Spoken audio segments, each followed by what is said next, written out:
Donald Trump répond à Vladimir Poutine dans son désir de le rencontrer. Trump se dit prêt à rencontrer Vladimir Poutine pour résoudre la crise ukrainienne. Au président réélu Trump, premièrement, je ne sais pas quand est-ce qu'on va se voir avec lui, parce qu'il ne dit rien. Je n'ai pas parlé avec lui depuis plus de 4 ans. J'y suis prêt, naturellement, à tout moment, et je serai prêt à le rencontrer s'il le souhaite.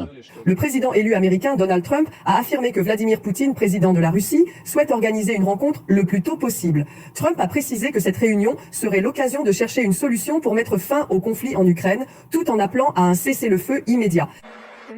En politique étrangère, ces guerres folles où on est, je veux agir vite et Poutine veut me voir au plus tôt.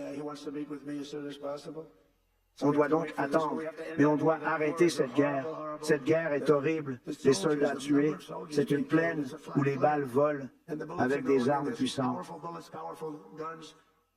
Et seul le corps humain peut les arrêter. Ils meurent sur un terrain plat. On n'a jamais rien vu de tel. Des millions de soldats sont morts, des millions. On voit des chiffres complètement fous. On doit y mettre fin. C'est ridicule. Ça ne serait jamais arrivé si j'étais président. Cette guerre n'aurait jamais eu lieu. S'exprimant lors d'une conférence de Turning Point USA, il a exhorté le président ukrainien Volodymyr Zelensky à réfléchir à la paix, suggérant d'abandonner les territoires actuellement occupés par les forces russes. C'est bien de vouloir récupérer vos terres, mais beaucoup de ces villes sont réduites à néant, a-t-il déclaré. Quand vous parlez de restaurer le pays, restaurer quoi ? Dans certains cas, il s'agit d'une reconstruction qui pourrait prendre plus d'1 siècle. Trump a également critiqué la gestion du conflit par l'administration Biden, affirmant que cette guerre n'aurait jamais éclaté s'il avait été en fonction.